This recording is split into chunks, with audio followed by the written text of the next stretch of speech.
we now we have what we have actually is really a question of how comes this has happened again and again. And when you think about the years which we are talking about, Ponzi was doing this 100 years ago in New York, but so many have come up in different forms, in different styles. But actually, what we have seen is that all of us have the capacity to actually fall for one. So, what is a Ponzi scheme? When we talk about a Ponzi scheme is a fraudulent scheme. A Ponzi scheme is a fraudulent scheme that involves paying existing investors in a non-existent enterprise with funds collected from new investors. Now, there are three parties which I want you to pay attention to. First of all, there is the person who is the investor, the person who comes up with the idea here. But in the definition, there are three parties who are important to look at. There is the existing investor. That means someone has already put money in there. But the investment he made does not actually exist. That means they invested in a non-existent enterprise. For the case of Ponzi, for example, actually it was found that he bought those stamp coupons only 3 times. 3 times. That is the only time he actually bought a coupon from one side to take it to another. The rest was money coming into his account, and he would use the money which has come in to pay the promises which he made to the existing investors. So an investor comes with 100,000 shillings. You tell him you are going to invest in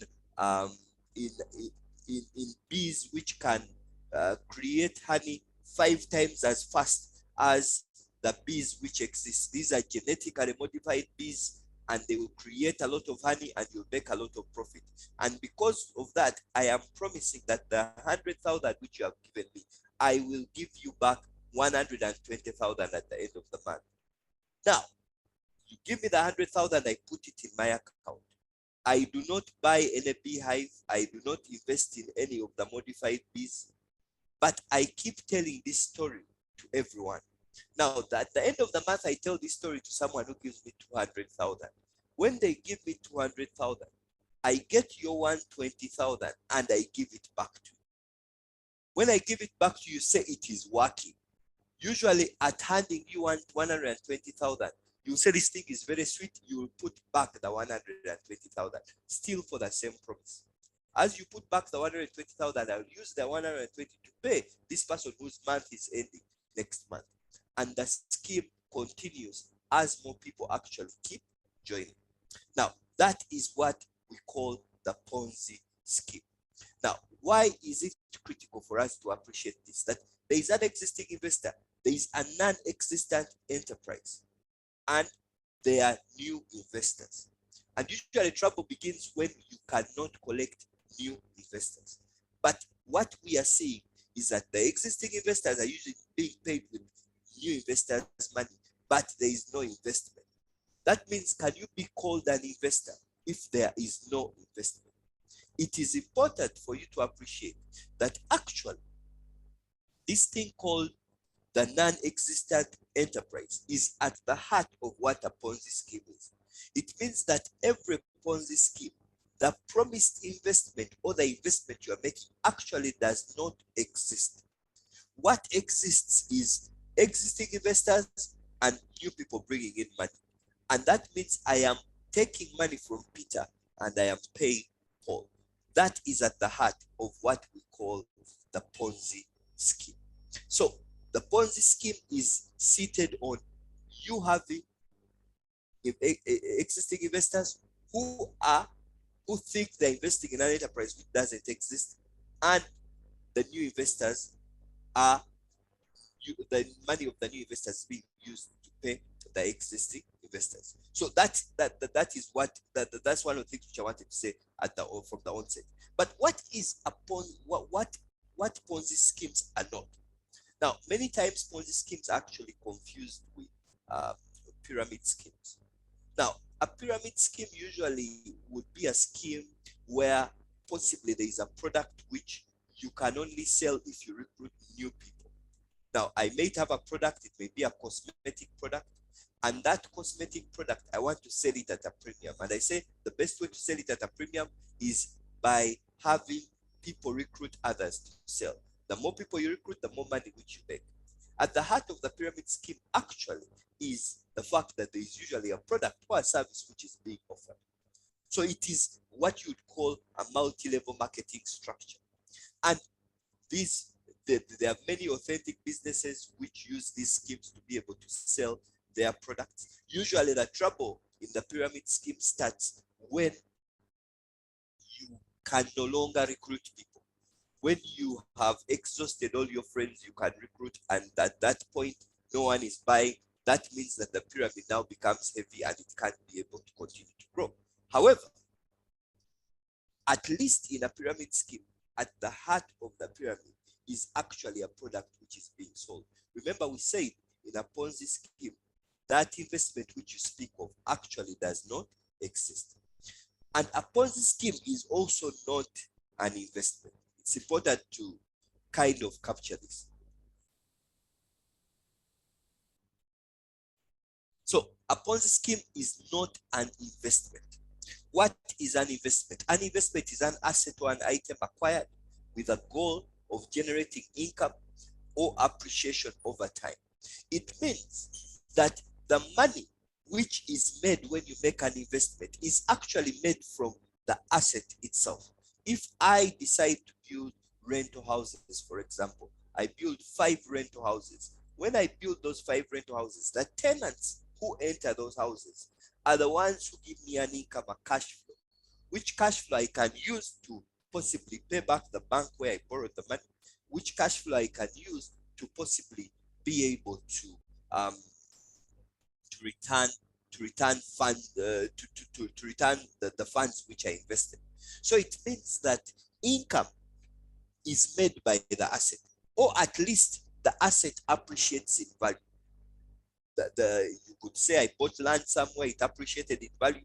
That capital gain, that gain in value is actually the where I will be able to get my income or my surplus. Now you quickly notice that none of this happens in a Ponzi scheme, because in a Ponzi scheme, actually there is no asset which was acquired. Many times there is someone will tell you there is this thing which we are doing, but the truth is that none of that is happening. It is money coming in and money going out. And the point reaches when money can no longer come in, and that's usually where the Ponzi scheme will collapse.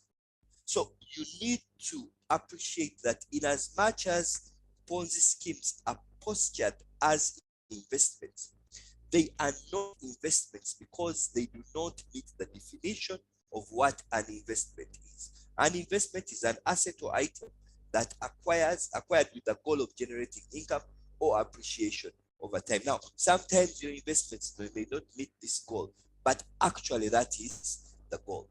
So we need to kind of have that appreciation that a Ponzi scheme, in as much as it is postured as an investment, and usually there will be a lot of investment quotes which are made. There will be a lot of language about how good this investment is. It does not satisfy the criteria of an investment.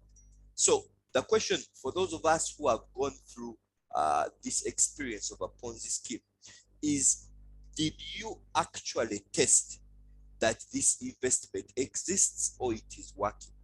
Usually most Ponzi schemes investments are amazing things which are going to revolutionize the world. And these amazing things that are going to revolutionize the world, they get you thinking that I need to be part of this. However, many times you'll find that actually you have never seen that investment you speak of, or the investment you speak of does not make sense. So that is where the trouble usually starts. Right.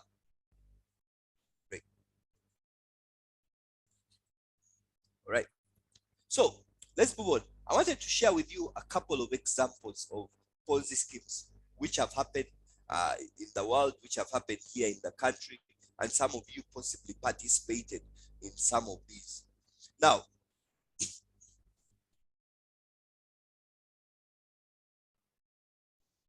the first one which I'm going to talk about is what was called the Yilishen Group by a guy called Wang.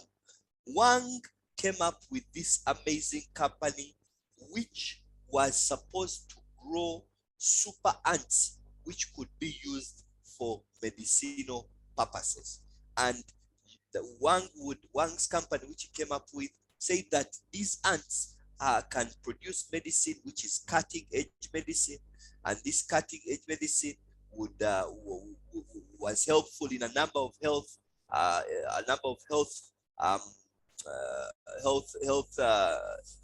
health related illnesses. It was helpful for the vitality of men. It was an amazing product, and this was in China. And Wang said, what we do is that if you join the company, you send money to the company, we will bring you a small box. When we bring you that box, there are ants which are inside the box. You will feed those ants for about a month or a month and a half. And at a point, the ants would possibly outlive and they would die. And at that point, when the ants die, someone from the company would come and collect the box. Your job was never to open the box. Don't open the box, just feed through those small holes that are on the box. When the ants die, they will pick the ants and then they will go and make this amazing medicine. And this amazing medicine, you would get a return on the investment which you made initially. Now, some of you listening will say, this one I don't think I can fall for. How do I feed ants? But Wang actually walked away with close to Wang actually walked away with close to 1.2 billion, and this is in the late 90s. And over 100,000 households were actually affected by this. But during the season when the company was moving, everyone talked about this. He was on television stations, and this amazing new idea of these super ants that were being looked after. But it turns out that, first of all, the medicine which they said the ants would make actually did not exist. It also turns out that actually these ants which were spoken of were just really ordinary.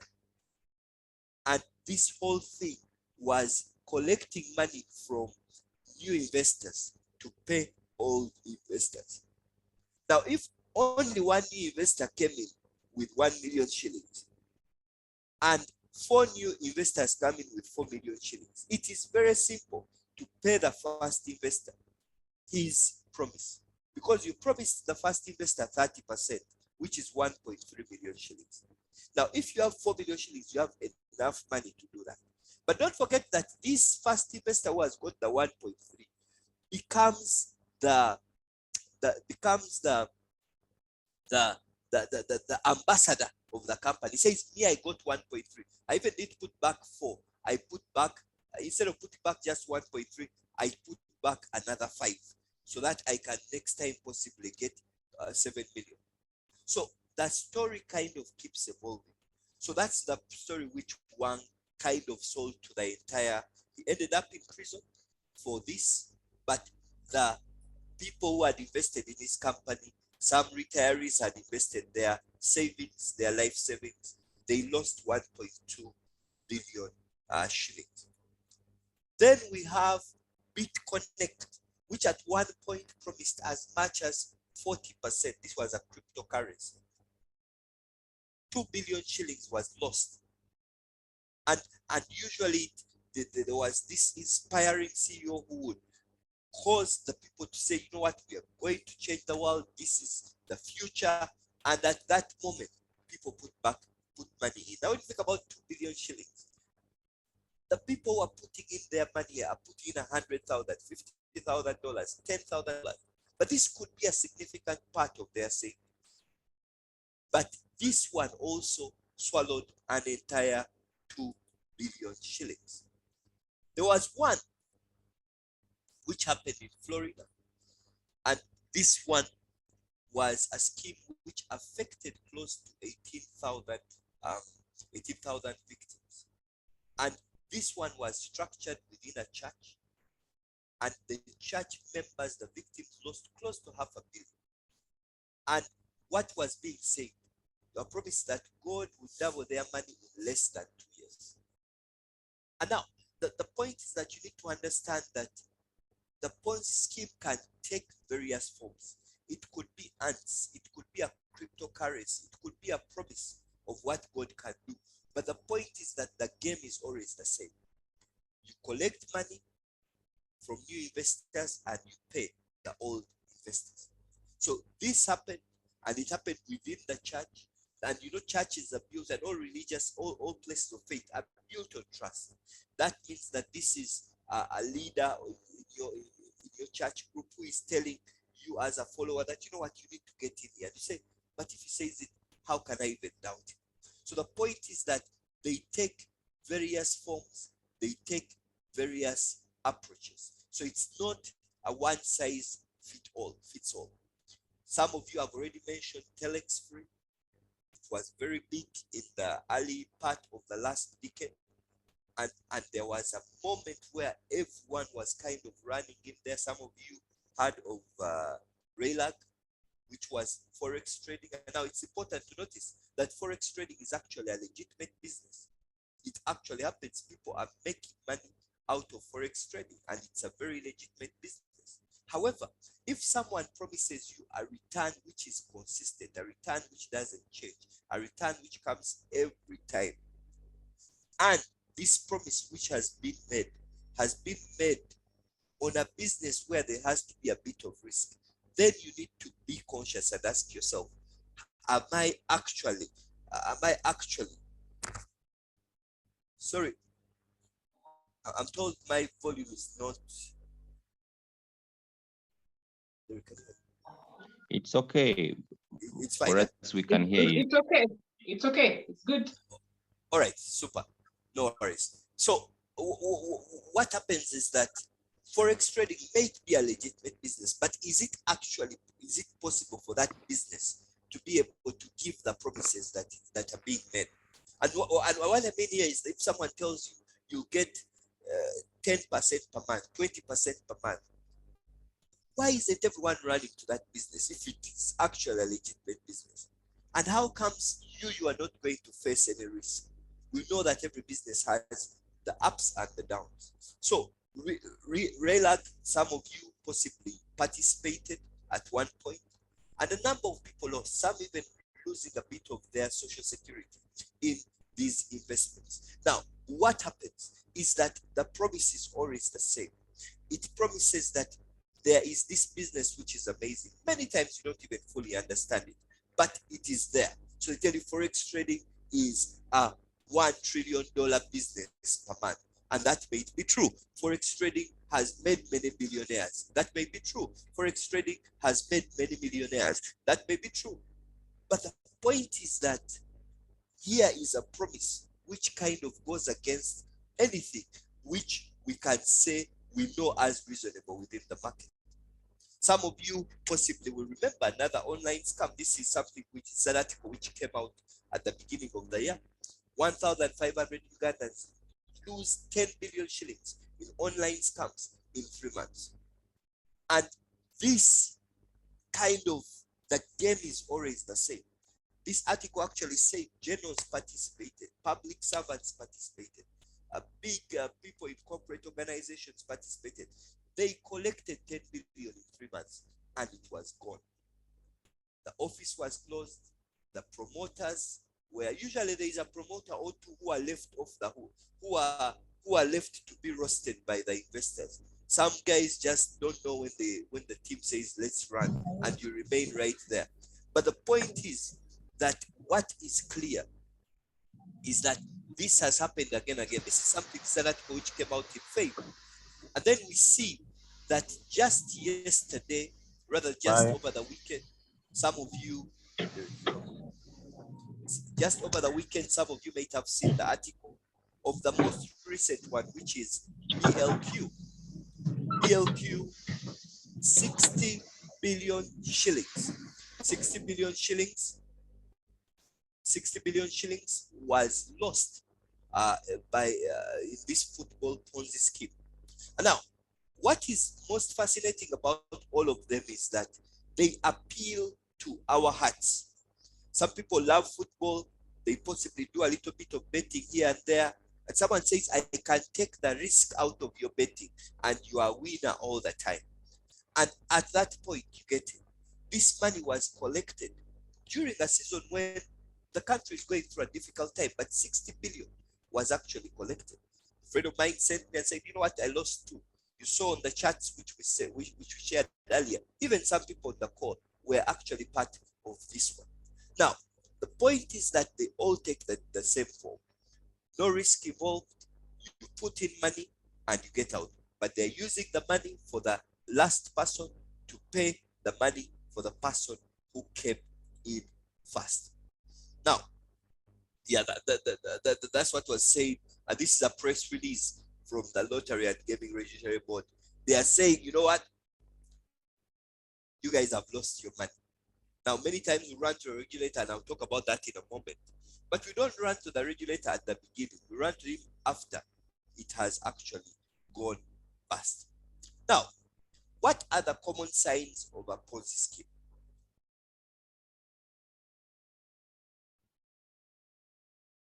Common signs of a Ponzi scheme. First sign is usually extraordinary interest and profit. It is the biggest and most amazing deal. All Ponzi schemes have this as a core component. There will be an extraordinary profit. Someone will tell you, you know what, you can be able to earn 20% per month. We can be able to double your money in 3 months. That means that every month is about 30%. Now, always there is that promise, extraordinary profit. And it is this profit which usually becomes the hook that draws us closer. Because all of us have these mental computations, especially when the interest is given to us. I've just used an example here of numbers which you could be given. Numbers which you could be given may say, you know what, I've used two, and I want to show you to compare two investments. I've compared the Ponzi promise, and I've compared a treasury bill or a unit trust. A treasury bill or a unit trust will give you about 10 to 11, 12% per annum. So this is what happens. You have 1 million shillings in January. The Ponzi scheme comes and says, I promise you 20% per month.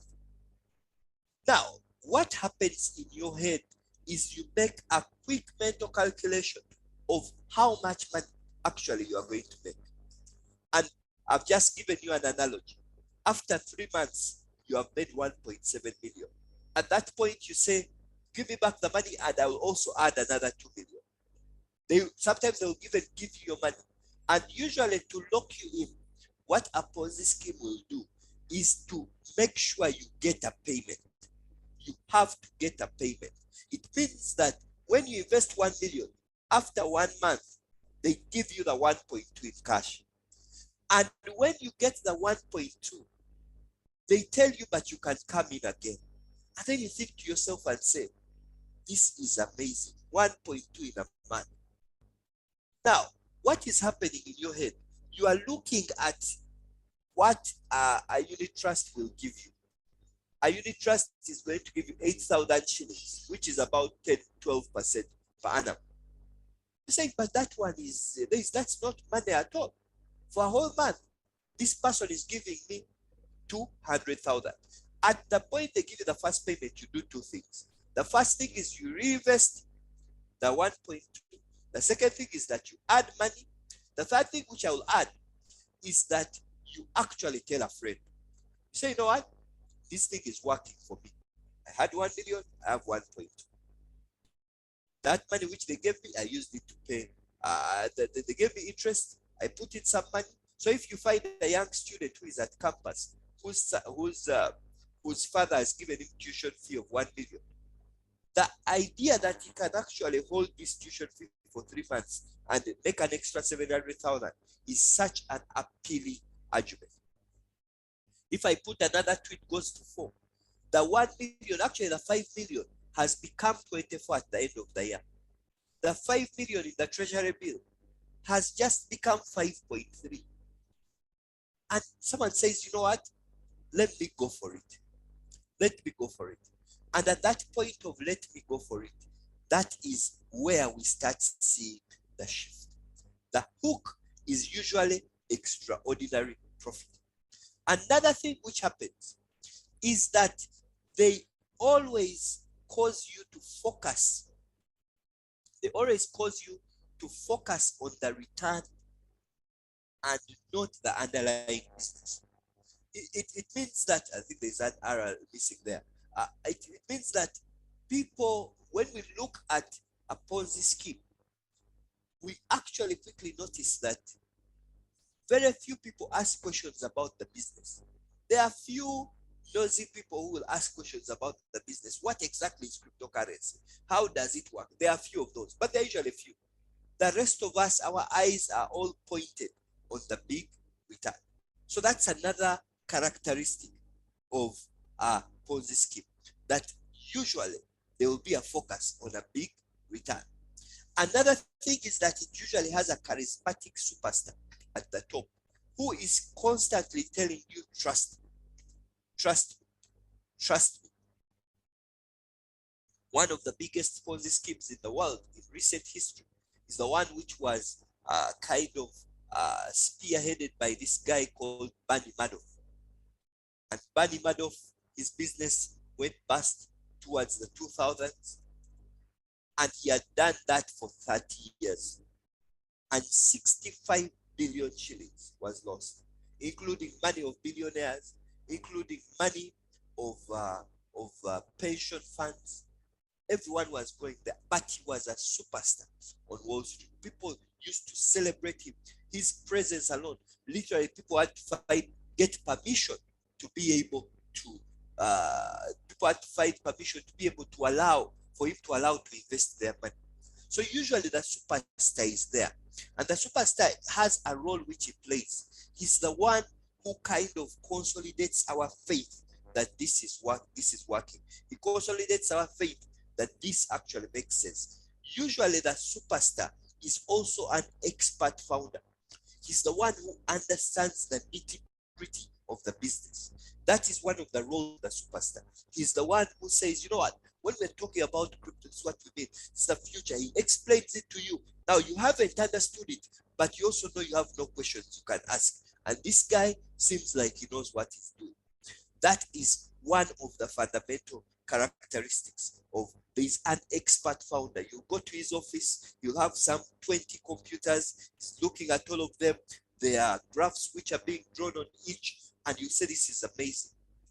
Usually there is a bit of staging, and that person who is the expert will tell you about this idea, and you will know that he knows what he's talking about. The charisma blended with the expertise, you actually say, why am I even asking questions? I am lucky I am with this guy who is going to multiply my money. Usually, a lot of the messages will focus on the heart and not the head. The appeal is with the heart. It is always about you, and they'll ask you very specific questions. They'll ask you, you know what, how many years have you worked? So I've worked for 10 years. Show us the evidence that you have worked for 10 years. Say I've struggled, I've bought one plot of land and I'm struggling to build. And when you look in the future, how long will the struggle be? You say the truth is I don't see anything in the future. But here is a door which is going to make you, to use the word of the minister, it's going to make you go sweet, go up. Things are just going to fly. And the moment that has been given, and they will appeal to your heart the way your heart responds. If you are a person of faith, there will be a scripture which will be let out.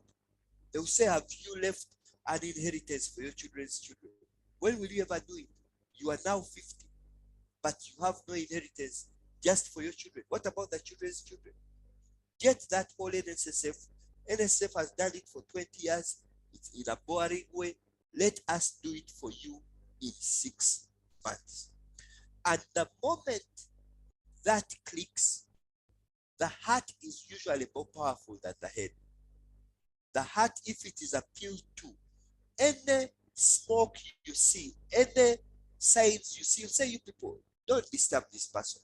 Anywhere you get above, you'll notice that actually some of the greatest defenders of the conmen who actually perpetuate these schemes are usually the people who have invested. They'll say, don't talk about him. He's having temporary problems, but this thing is working. There'll be inspirational quotes which are used. You find them in their offices, and the reason is very simple. It is to appeal to the heart and not to the head. So no one is going to attempt to walk you through the numbers of how many ants do you need to make a tablet and how much does that tablet cost. No, the appeal will be to the possibility that will come out of this investment which you are making. Another thing is that there will always be a clear image. There will always be a very clear image of success. That's one of the things which is critical for a Ponzi scheme to succeed. They will be, especially this expert founder, the charismatic leader. You will find his Benz, you'll find his Prado, you'll find, and they're there. They're there. Now, what more questions can you ask when you see the man's Benz in front of his house? And he says, no, you remember 3 years ago, there was nothing. Now this is here. And this is me, and it could also be you. The moment that clicks, that image of success, it adds to the evidence that actually I am ready to go. The other thing is that there is usually a great business opportunity which is hidden from everyone, apart from the founder who has a good understanding of the business opportunity. So the founder is the one who will tell you that, you know what, this is an amazing. So there's a sense of secrecy. You don't see the opportunity clearly, but there it is. There it is. They tell you that the founder understands it and you should understand it. I kept asking a number of friends, especially at the peak of the cryptocurrencies, that explain it to me. What exactly is a cryptocurrency? And the truth is, some people understand it and they get it. And they understand the technology, the blockchain behind it. But the majority of us, the truth is that even after they have explained to you, honestly, you haven't understood what is being spoken about. But the truth is, it seems like it is there. It seems like it's everywhere. And now with the internet, people can posture that it is working and doing amazing things. But the truth is that it is usually shredded in secrecy. No one can fully understand it.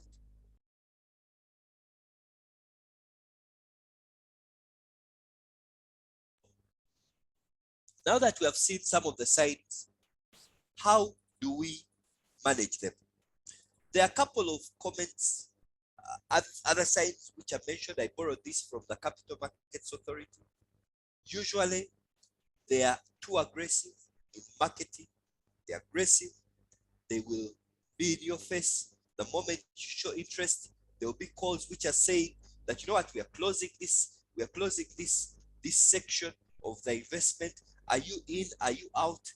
I don't know. We have told you the ship is going, it is going without you, and you could miss out. So there is that aggressiveness. Usually they could be licensed by and approved by an authority or agents unknown to you. They're approved, but it's not approved by Capital Markets Authority. They're approved by someone else.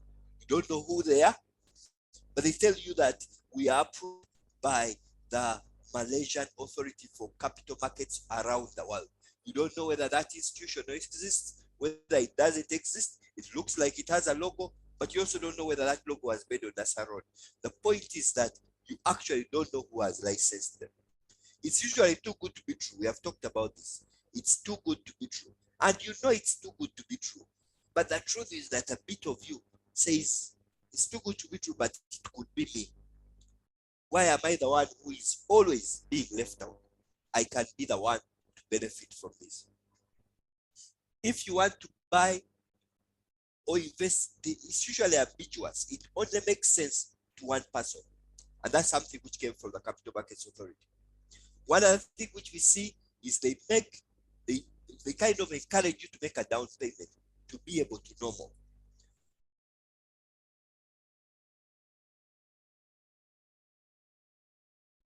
So what we are saying here is that you have made a down payment, and the down payment you make is so that they can be able to give you more information.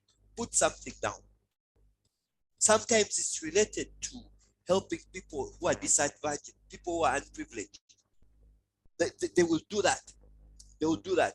They will be casually related to schemes which appeal to your heart. Saying, by the way, we also do a lot of corporate social responsibility. It's one of the main things which we do. Affiliation with influential persons. This could be politics. You go for a meeting and you find your pastor is seated right there in the meeting. You go for a meeting and you find a successful businessman who you respect is seated in the meeting. You go for a meeting and you find the MP is there right there. A person who is a prominent person in the civil service is right there. Now, the truth is that both of you and the Army General, actually both of you don't understand cryptocurrency. But the truth is that when you see the Army General there, you say, but if the General has come, who am I not to be able to participate in this thing? And this will be used. The moment the pastor signs up, at that moment, they will also remind you that, do you know that even your pastor has signed up? Do you know that even your member of parliament has signed up? Do you know that we have a minister in our list? And when you hear those names, you say, but who am I to be left out? If the general has gone, the pastor has gone, my reverend has gone, my imam has gone, who am I to be left out? At that point, you say, this thing works. Now, both of you may have the same misunderstanding. Actually, both of you don't understand the investment, but these people give an endorsement to the investment. If they usually claim to be registered outside the country with no clear operations under the law, and now with the internet, it's even much simpler. Usually the regulator is saying, work with regulated organizations, but people are saying, no, this thing is okay, just put money, you put it in, it goes. You don't know where it's going, and if it gets lost, there is no way of knowing whether you are going to be able to participate and get back your money. And usually you run to the regulator who says, where were you putting the money? You say, I sent it here, but I don't know where exactly it was going. And there's a bit of sometimes there's a bit of force and intimidation. They say, are you in or out? Are you going to stay in the status quo? You've been struggling for 15 years. Here is an opportunity for you to get out, and now you want to struggle for another 15. Are you in or out? That will usually happen. So why do we fall for these Ponzi schemes? One of the reasons why we fall for the Ponzi schemes is that, before I go to the reasons, I want you to appreciate that all of us are possible candidates of Ponzi schemes. All of us. We are all candidates. For the people who are so sophisticated, they will prepare for you one which has forex trading, cryptocurrency, a bit of online, something sophisticated. For the people who are less sophisticated, they will also prepare for you something. The Ponzi scheme can work anyway. It's just what do you pitch to that person. So the point is that you need to understand you are a candidate. And you need to understand that there are both external and internal factors that you are fighting against. The external factors which you are fighting against, the tough economic times. You have lost a job, or your wife has lost a job. You are in a situation where your business is collapsing. You used to have sales of 100 million a month. You now have sales of 5 million a month. And you are noticing that even meeting basic bills like school fees and others is becoming a big problem. What do? You say, you know what? This is an option which can give me a quick exit. So it is very, very simple to prey on people who are going. And you notice that most Ponzi schemes actually are positively correlated to the recession in the country. When economic times are tough, there is always a positive correlation. Economic times are tough, there are many Ponzi schemes, because people know the environment is tough. Sometimes they're just weak regulations or implementation of those regulations. Sometimes it is the fact that the agencies which are supposed to protect, actually, there could be a bit of collusion, there could be a bit of ignoring their regulatory warnings. Sometimes the warnings are actually given, but no one takes them seriously. It could be Bank of Uganda which writes, it could be Capital Markets Authority which writes, but no one ignores them. Rather, no one takes them seriously. So it could be that. But and one other thing which happens, which is important to appreciate, is that Ponzi schemes, fraud attracts fraud. When someone knows that you are stealing from these people, he will set up shop. One of the things when you listen to, there is a nice documentary on Ponzi online, you just Google it and you listen. One of the things which happened is that where Ponzi set up his shop, another 10 people set up shops and gave exactly the offer that Ponzi was giving. They say, you know what, Ponzi is giving you 20, I can give you 25. Now, Ponzi can't go to the police and report these other 9 thieves that they are telling lies because they are saying exactly what he's saying. So what happens is that whenever a Ponzi scheme comes out and is successful, and a lot of side Ponzi schemes will always be formed around that same scheme and catch some people. Some people are even caught not by the big scheme, but these small schemes which come out. Because fraud attracts fraud. When I see you a successful thief, I come and join you in that. And you can't chase me because we are all stealing together. We are all telling these people a lie. Tell them your lie, I tell them your lie, my lie. So someone says, no, me, I'm giving 30%. Another person says, me, I give 50%. I can deliver the 50. Now you can't go and say your 50 is impossible. Because also yours, quite honestly, is running the same kind of arrangement. So fraud attracts fraud. So those are the internal, let me quickly turn to the internal factors. Internal factors is that all of us need to know we are inherently greedy. Deep down inside you, there is a greedy you who, if they are well activated, you can fall for it. And you need to be conscious of this as a person who is managing your personal finances, that I may be actually a greedy person. And many times people think that I am not greedy, but you are. You are. And it is just being activated in the right way, and you'll get there. Deep down inside, we also have what we call a gambler mindset.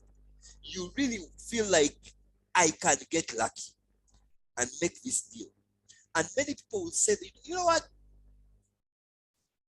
This thing I know is a bit tricky, but me, I am lucky. So the gambler in you and the greed in you usually will drive you to get this. Now, some people say that, you know, me, I'm not a greedy person. Me, I know myself, I'm not. No, but you are. You just have done a very good job managing that greed. And that's the job which we need to do. I'll talk about it as I bring it to a close. That you need to appreciate that deep down, inherently, there is a sense of greed that actually exists. Another internal factor is living beyond one's means. Usually when a Ponzi scheme finds you when you are heavily indebted, you are living beyond your means, chances are high that you will get into a situation where you say, I need to have a quick fix. A quick fix. Those of you who participated in the session on fraud, which Ronald facilitated, you remember I said that there are things which cause fraud. So one of the things is that when you have pressures, personal pressures, that will cause you to become a bit, you'll say that, you know what, I need to get something quickly. And that's what happens. So you start living, if you're living beyond your means, if you're heavily indebted, that's another internal factor that can lead you into a Ponzi scheme. The other one is the fear of missing out. You are in a workplace. There are 40 people in the workplace. 5 people have joined the scheme. One guy has just bought a new Harrier from the scheme. Another guy took his family to Dubai from the scheme. And they are telling you, you are even our supervisor, you are the manager. Why don't you enter this thing? Why don't you enter this thing? You are there fighting with your chicken, looking after chicken. You get them, they die. You are there fighting with that small business you are running. Come into this thing. Do you see the Harrier? It is present. Did this guy go to Dubai last weekend? He did. why are you missing out?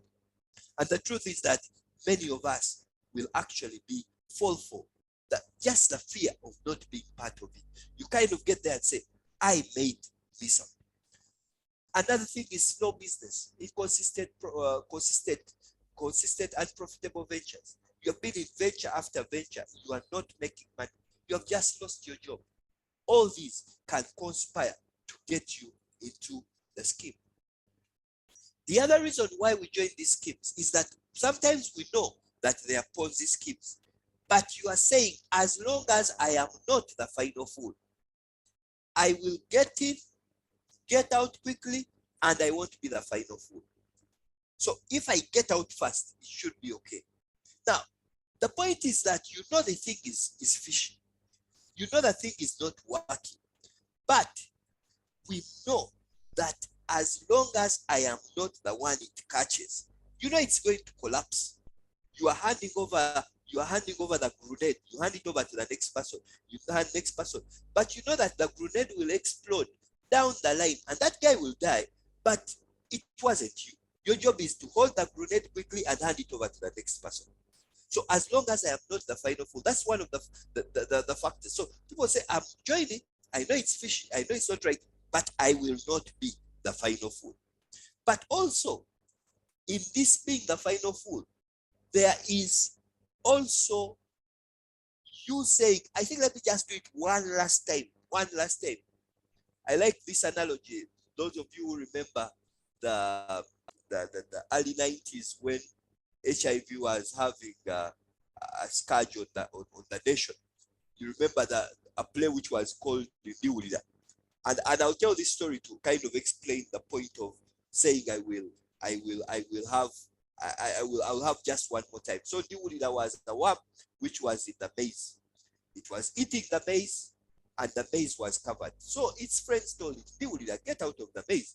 They're about to harvest. He says, I will get out when they remove me from the stock.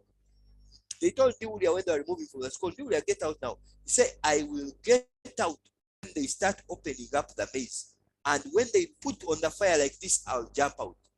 Now, that time, instead of opening the stock and roasting the maize, they decided to boil it. So Julia was boiled inside the maize.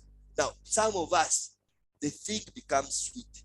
You are in, you're out, you're in, you're out. You say, let me go out, let me go in one last time, one big way. If I put in my 10, I get out my 30, I will never do it again. And the 10 which you put in is when the thing actually collapses. So how do we avoid them? Let me close with how do we avoid the schemes. The first thing I would say is that personal finance is 80% behavior and only 20% head knowledge. This is a quote by Dave Ramsey. I like using it because I think it explains this point very well. The point is that when it comes to personal finance, all of us are very sober and we know it doesn't make sense. But personal finance is not about head knowledge. Everyone you tell a Ponzi scheme, I know when I talked about the one of insects, so what's wrong with these Chinese? How do you accept an insect deal? But the truth is that many of us could have fallen for the same. Because if we look at even at the ones we have fallen for, they are in similar categories. But the point is that it is a behavior thing. So you need to understand that what you are fighting with is your behavior. Your behavior, you are fighting emotions, you are fighting behaviors, and that is the toughest battle. So it is simple to see that a Ponzi scheme doesn't make sense. But are we able to say that we are using? Are we able to say that we appreciate that it's a behavior thing? So there are a couple of ideas here. I borrowed this from the Capital Markets Authority, so I'll share them with you.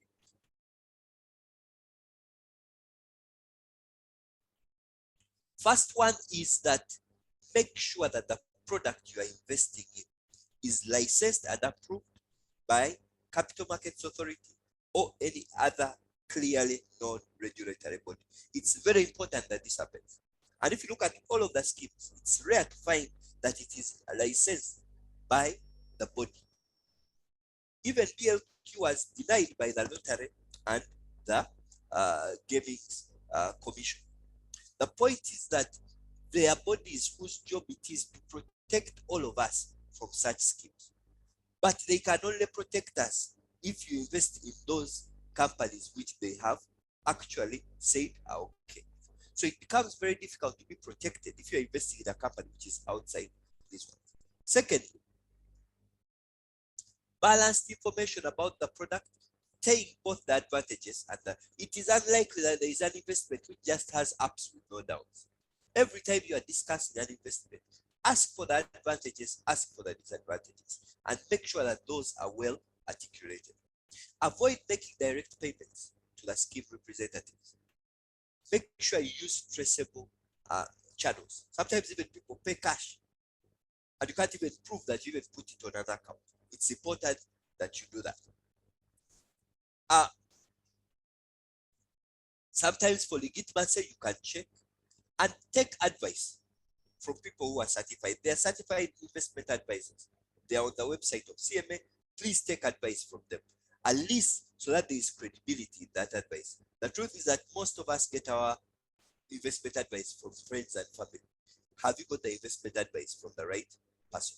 The other thing is to adopt an internal locus of control. What do I mean by this? I'm saying that every time these things happen, most people externalize them. They say it was my friend who told me. It's because of him that I fell in this trap. It is the government which did not protect us. If it had protected, I wouldn't have fallen. Every time, those of us who have gone through this, remember that it is you who has to take full responsibility for entering this. And that's the only way that change can start happening. Then, avoid get-rich schemes. Yes. Find contentment and balance. It's very important to do that. It's very important to find contentment and balance. When we talk about finding contentment and balance, we are saying that all of us as individuals, this is the toughest one. How do we balance? We are entrepreneurs. We want to achieve more. We want to do more. But how do you balance that with contentment? So that you can be able to say, you know what? I can find peace at this point. Even as I aspire for more, there is peace here. And that can be a whole conversation in itself. I like this quote. Wealth consists not in having great possessions, but in having few ones. This was from Epictetus, who was a philosopher in the Roman days. And he says, wealth consists not in having great possessions, but in having few ones. And this is the toughest one for all of us. That the moment greed is activated, it's very difficult for us to manage that. And then, if you cannot explain it to your 10-year-old daughter or son, you should possibly not be investing. Warren Buffett says, never invest in a business you cannot understand. And I tell you, all businesses are understandable. All of you who do businesses, your 10-year-old son can understand what you are doing. If you run a maize mill, you'll say, I buy grain at this price, I make flour out of it, I sell it at this price. Your son will understand. May not understand the details, but it will make sense. So every time you are investing, use your 10-year-old son as the test. Go to them, say, I'm about to invest in this. If they say, I don't understand it, chances are you also haven't understood it because you have failed to explain to your 10-year-old son. Then have empathy. And when I think of what I mean here by have empathy, every time before you attract someone into the scheme, think twice before introducing the family member, the workmate, to that opportunity. Because relationships have been broken by these schemes. Someone feels like it's their friend who put them in the other trap. They were the final fool, but they were invited by their friend into this scheme. That is something which we need to do. That is something which we need to get to. I'll stop there for now, and possibly we can get into a Q&A. Thank you so much for listening, and we can possibly get into this conversation. Wow. Thank you, Ronald, so much. This has been excellent. I think you've really hit the real issues here. This has been so informative. If it's too good to be true, it is not true. Ladies and gentlemen, if it's too good to be true, it is not true. Ronald has shared ably about any business you should understand the business model. You should understand how the inputs come in, how it's processed, and how finally the money is made. Ronald also said, if there is no tangible investment, then it's hot air, because there will be an investor, there will be a company maybe registered offshore, not very clear. And I think that, Ronald, you have said it all. We are aware, and yes, we've seen these superstars. They come up with such a lifestyle. They live lavishly, and they are the converters. They are the ambassadors. They are convincing. I think now you've opened up our eyes, and I now want to open up to questions. We now know the signs. We've been given the tips. These people market aggressively. They don't give you space. And now we should know that if it looks like a rat, it walks like a rat, smells like a rat, it is a rat, it is not a cat. And so what do? Either you get a stick and crush the rat, or you take off for your life. This business of appealing to your heart, it must appeal to your mind. We are business people. The business must make business sense. Our 10-year-old son should be able to understand that model. I love that if this person comes to you, make sure you can explain the same thing they say to your son. If your son understands it, then it is business, and so you can go for it. What an excellent litmus test. So we'll now take questions. Ronald, I think that there is a hand up from Millie. Millie, you have the floor, and then thereafter, Ronald will go into the chat and pick up the questions and respond. Over to you, Millie. Thank you so very much, Rosemary and Ronald. Yes, we have these big time, large scale Ponzi schemes, but we also have small time cheating interventions. Some of these are propagated by our own staff. Staff comes and tells you, we need to do this, we need to do that. I push back on some of them. The person comes back and tells me the urgency.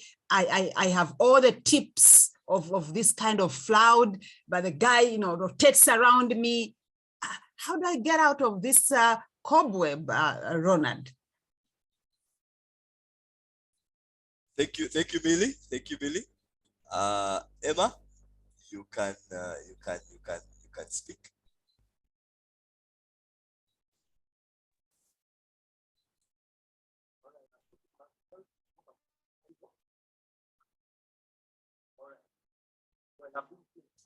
Emma, over to you. He's talking. I hope I'm not audible. Yes, please. All right. So I've been seeing many people commenting about the various networking groups instead of now the Ponzi schemes that are regulated, because anything that is regulated really by, I think, doesn't really have to, okay, it's hard for it to be a Ponzi scheme. But when I hear people comparing that to network marketing like QuestNet, like Telextree that were not regulated, then I think we are losing the point. Possibly just help to elaborate that difference. Thank you so much. Thank you so much, Emma. Charles?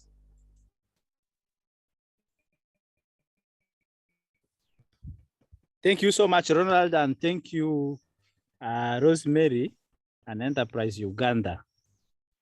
Ronald, you mentioned a very important point on contentment, to be contented and balanced.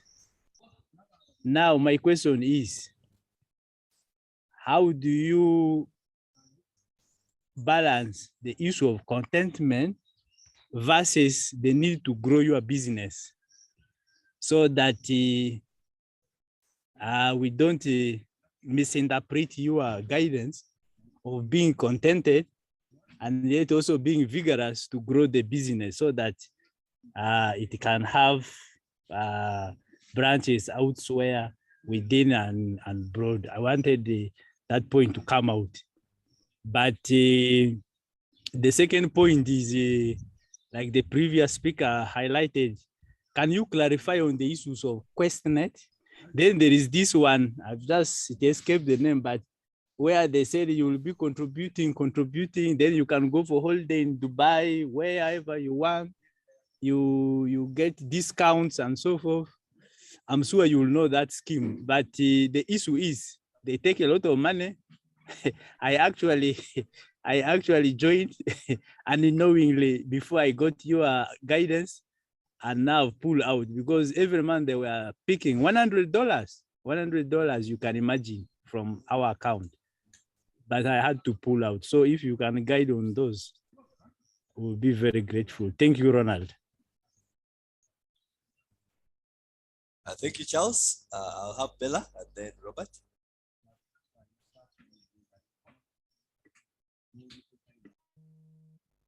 Bella, over to you.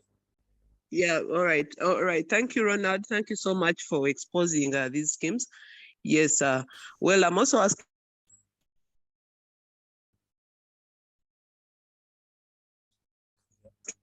I run a waste management company based in Chira municipality. The details. For clients, we have about 2,000 clients, and they pay via mobile merchant, mobile money. Yes. Yeah, but now there's someone who's been trying to sell to me. They say it's a fintech kind of thing, where we all, instead of pay our money is going to, they have a USSD code that we use instead of using the MTN and Airtel. We pay through that USSD. Then we have a card, like an MTN card. Their money, our money actually is pulled to that fintech account. It's, yeah, and then it goes. We can use an MTN to withdraw it, or we can still transfer it to the account like we do, because we have we transfer it from the MTN to our accounts. So I've been very skeptical. They've been trying to push me to go into that, but I've not been, I've been skeptical about it. I don't know whether that's also some kind of scheme or something, because why a third party? I mean, because they told me they're regulated by some of the banks around. They mentioned about 2 banks that where their money is secured and all that. So I'm a bit hesitant about it. So I just wanted to know, would that also maybe kind of be a Ponzi scheme? Thank you. Thank you, Bella. I'll take Robert and then possibly respond to those. Good morning, everyone. Thanks for the opportunity. My name is Robert Mande from my mall. We launched Farmstand at International University of East Africa, which is helping farmers to access fresh organic foods without middlemen, and eliminating genetically modified foods. My question is, number one, what causes these Ponzi schemes? As you all know, there is this network marketing. I think the government has to come out and or the UCC, Uganda Communication, UCC, to come and regulate the kind of adverts running on TVs and on social media. They are supposed to regulate that, because people, the way they are advertising, also insurance companies, the way they're advertising is really different from what's a business. The way they help these people advertising kombucha, money power, the parliament came out and said, guys, what you're advertising is wrong. Advertise what your product is supposed to do. I think this is what is making people to fall victims of these schemes, like AIM Group, which made most of the campuses to sell TVs and everything, because somebody was showing people you can buy a Benz within 2 weeks, you can do, which is totally wrong. Okay, my question here is, what can be done to government to involve than people running to government after these issues, and government just to come out to clarify that this was a scheme, yet they know they have the measure, they have the money to stop these issues to happen. They should follow and get to know if a fintech company is supposed to be under UCC, because these companies are advertising online. They have people who are supposed to monitor the internet to see what's happening, what people are getting involved into, than coming out with their clarity that this thing is not registered with us. So I think how can you protect these people? I don't know. Thank you.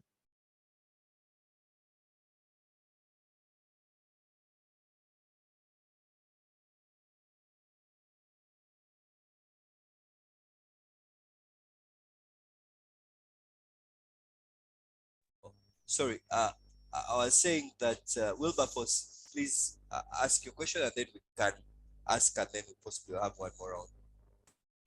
Yeah, thank you very much, Ronald. Thank you for this very good presentation. Mine actually is not a question, rather, well, I can even call it a comment, that as you clearly pointed out, some of these schemes build onto what is legitimate. For example, you said Forex trading is a legitimate business, but then some of them build into what is actually legitimate, and then they fleece population. Maybe I will finish with I would call it a point of note. As a student of literature in high school, I studied one important proverb, which I think can work here.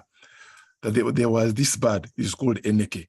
That Eneke, the bird says that since men have learned to shoot without missing, then I have also learned to fly without perching. It's a note of caution that the schemes are becoming smarter, that as we improve and take note of what they are doing, they also improve and become better. So it is always to err on the point of caution and be on the lookout. They will be there. They will tap into our natural instinct, which is greed, but it's up to us to ensure that we always smarter than them. Of course, some will fall victim, but caution is always the best. Thank you. Thank you so much, Wilberforce. And I think you make the point I wanted to make, that there are many legitimate businesses. I mean, when you talk about Forex trading, when you talk about cryptocurrencies, all these are legitimate businesses. And in every right, they are making advances in the spaces. Forex trading is such an old business. Cryptocurrencies are really building on an amazing technology, which is a blockchain technology. So I think, as Wilberforce has said, really, most times most conmen will use something which looks legitimate. But the most important thing, and I'll go back to the definition of a Ponzi scheme, is that the business doesn't exist. Someone says, I'm doing Forex trading, but they have never traded any Forex. Someone says, I'm doing cryptocurrencies, but they have never actually done the cryptocurrency business. But what happens is that as money comes in, it pays the new guys. And that the story or the purpose of this investment is to give a justification for why we are in business. You give a justification and say, we are actually Forex traders. So it's important that you appreciate that, and they will build into existing businesses. It is possible to make a Ponzi scheme around goats. It's very possible. Someone will say, you know what, you can buy a goat at 100,000 shillings, and we will fatten it for 3 months. We'll give you twice as much. But we have this feed which fattens the goat, takes it from 7 kilos to 20 kilos in less than 8 weeks. And our farm is somewhere in Nakasongola. Now, you will buy into you will buy into it. But then you notice they actually have just 40 goats. But the people who have invested in the goats are 2,000. And the goats don't exist. The goats are not there. So all schemes can be built around a business. It could be anything. You can promise your investors anything. You can promise them that I am going to solve I'm going to build hospitals in all rural areas. The question is, do the hospitals come up? Does the business kind of work? Does it? But the point is, investors bring money in and they take it out. Actually, I think as I'm on this, I'll talk about the question which was asked by Emma about network marketing specifically. Network marketing is actually a legitimate kind of marketing structure, which is built on a very simple idea. that the best way of marketing is word of mouth.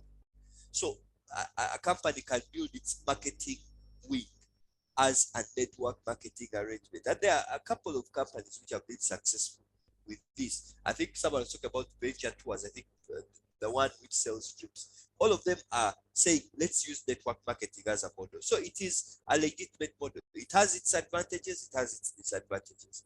Word of mouth is very powerful. It is problematic if there is the people to tell have run out when you reach that point and you can't, maybe a bit, but it's a legitimate marketing methodology. And there are companies which use it. However, also in the same, someone can take advantage of it, and they take at the moment. What makes something cross into a Ponzi scheme is when the product is totally ignored, the business is totally ignored, and we focus on getting money in and paying the old guys, and we move in that direction. Millie talked about cheating schemes. We have talked about fraud. I think certainly we will have to have another conversation about fraud on this platform. But I think what is important to note, Billy, is that the business leaders, one of the business leaders' biggest jobs is to calculate risk. You have to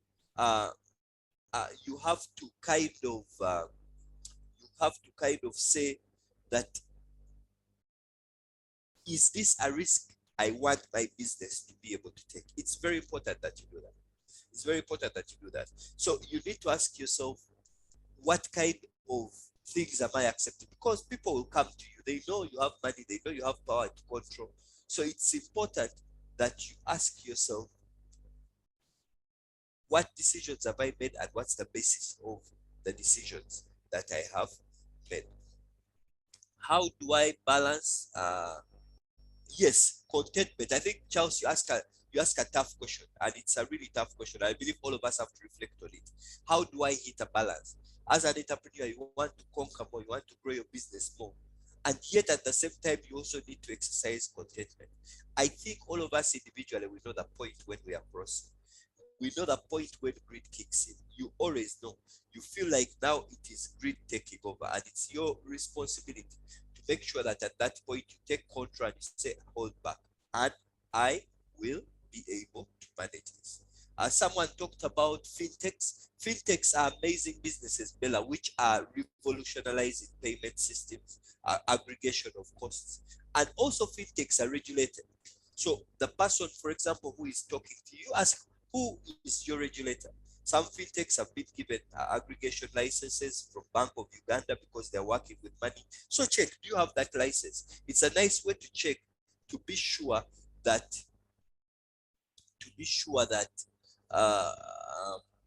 it's a nice way to check to be sure that the person I am dealing with has someone who is regulating them. Now, if someone tells you that, no, don't worry, me, I'm aggregating, but I don't have the license, but just give me all your money, I'll be honest, then you would be worried, because the reason why you want to check whether the aggregator is regulated by Bank of Uganda is so that you know, in case anything goes wrong, this person can get there. But really, what the aggregator may be doing is to make sure that he's reducing your cost, so the charges which you have been experiencing are actually low. And I hope that they have made sure they have pitched that. And the good thing is that they actually have a product. They have that aggregation technology which they actually putting on the market. That is a positive thing. Usually a Ponzi scheme, the business actually doesn't exist at all. So you have to establish it's there. You have to establish that it's a registered business. But the fintechs are really an amazing window of businesses that are causing a lot of disruptions in our payment system, but positive disruptions so that we can be able to do our business better. Yes, I think Robert was also asking about network marketing. I've talked about that it's important to notice that a number of network marketing as a model is a marketing model which can be used, and some businesses find it as a better way to be able to push their product. However, I think what is important to note here, Robert, is that sometimes the promise is much more than what is possible. So it's important to make sure at an individual level that you balance it out. You may join a network marketing company and you may be able to make a bit of money. You may be able to look after your family. Sometimes you may be able to pay school fees. But sometimes if the promise is such that all of you are going to get bases. All of you are going to get, then it makes crossover to a bit of aggressive marketing. So you need to be careful at an individual level and say, what am I being promised? Is it possible? Usually, when you go for a big meeting of 1,000 people and you look at how many bases are packed outside, there are possibly 5 of the guys on the. So the question is, okay, are we all going to get a base? Because if we believe it, then you have too much expectations of this legitimate business, which is network marketing, but the expectations which you have are way too much, and that kind of may skew your decision making. I'll stop there for now. I see only one final hand up. I know we have crossed. I'll possibly give Bella an opportunity to ask and check the chat box, and then we can wrap up our session. Oh, Bella, I think the hand was up. Yeah, so thanks, guys. No, sorry, I had already asked. I forgot to put it down. Sorry. Oh, okay, super. So, yes, I see a couple of comments here. There are a couple of comments in the chat box. Some of it is guidance. Anne says, but boldness with contentment is great gain. I think Anne was responding to how you find contentment, Charles. Yes, I see. I advise Flutterwave. Oh, these are payment platforms which can be used in multiple currencies. That's what Emma is saying in the chat box. Yes, friends, thanks so much for the session. It's such an honor to have all of you. We will continue this conversation. Remember that we are in a phase of systems and how to run businesses, mistakes which we could make. It's important that we do that. If you are out there and you want a business health check from Enterprise Uganda, please do. I'm going to ask Derek to post the link in the chat box to register. We can send someone to you to kind of benchmark and kind of ask you a couple of tough questions and possibly find guidance in your business. Once again, we want to thank all of you who joined the Thursday sessions. All of you have joined today. We hope it has been helpful and it has helped you make better decisions. I want to remind you that all of us are candidates for, and sometimes some of us may be a guy who comes all the way from US, sits right opposite you, and he says, you know what, we are the people who are working on people going to the moon, and you can invest in such people, and you are going to get there. You may say you are sophisticated, but that may be a very compelling argument for you. So all of us are candidates. Let's help one another. Let's stand with one another to be able to walk through these businesses. Remember, this is the business recovery series. And in here, what we do is to work towards a process where our businesses can recover stronger. Have a blessed day and all the best.